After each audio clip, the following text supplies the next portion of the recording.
As I was coming in this morning to do this video, to shoot this podcast, you know, on my drive, I always pray and ask the Lord what it is He'd have me share, talk about, because I want Him to drive this whole entire thing. Now, keep in mind, as I'm driving down the road, it's raining, and I'm on a highway in Alabama that is really dangerous. It really is. I mean, the last, month or two, we've had two that I know of deaths on this road, right in this stretch of land. Very dangerous area. And so it's raining. It's 5 o'clock in the morning, barely any cars out. And this white truck behind me's just getting after it, coming down a hill, very steep grade, and weaving in between the existing cars that exist there. Just totally reckless. No regard for myself or anyone else or even his own life or her life. It could be anybody in there. Now, here's my point. When I'm sitting here, you get a response like, are you some kind of idiot?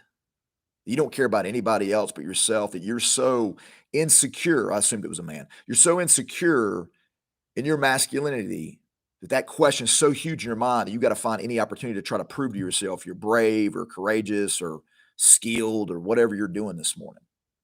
Now, granted, I know that I don't have the total insight of what's going on in this person's mind, but let's be honest.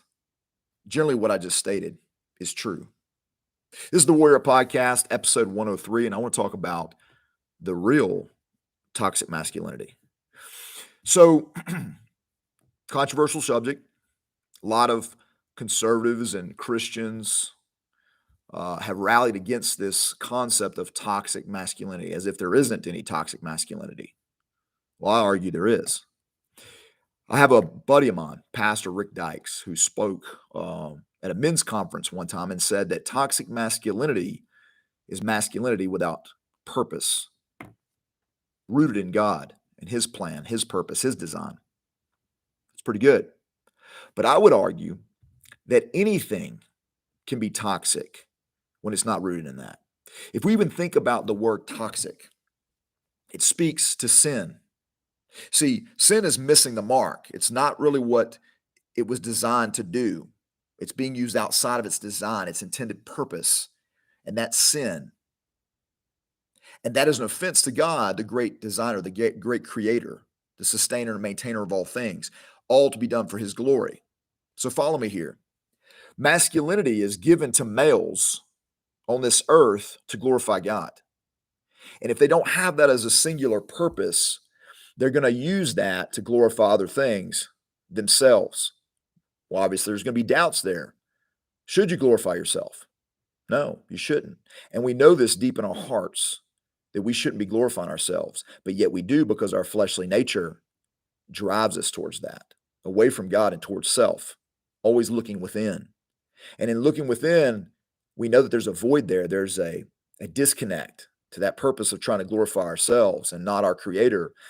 And in our attempts to use the attributes that God's given us, we try to prove to ourselves that masculine energy is real and it's large and it's boisterous and effective.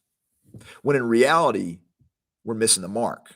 That's not what we were designed to do. We were not meant to use that masculine power for anything other than to glorify God for whatever purpose He's put us on this earth. And when we don't care about that purpose, when we seek other things, we seek only to gratify our own desires, our own whims, our own wills, and using that energy to do so. That can be applied in anything. Think about it. This actually can apply to femininity. There's toxic femininity. When the feminine power has been given and it's being used for something other than glorifying God. And just like toxic masculinity, toxic femininity can do the exact same thing, just in a different vein, a different side of the coin. So my point here is this. There is toxic masculinity. There's toxic intelligence. There's toxic whatever you want when it's not focused on God's design for it. Because it's a real thing, masculinity. And it can be used for toxic means or for those that are going to edify, encourage, and build others up in the Lord, all to His glory. All right, guys, remember as always, you're a warrior designed for glory. So is your masculinity. Find a way to express that in the Lord for his glory, not your own. Understand that if you're having trouble knowing if you're masculine enough, it's because you don't know God enough. All right, God be with you. As always, like, share, comment, and subscribe to the YouTube channel. I'll continue to put the content out and tag someone who may need to hear this, who doesn't really understand that toxic masculinity is a real thing. So is every other form of toxicity. God be with you. Peace.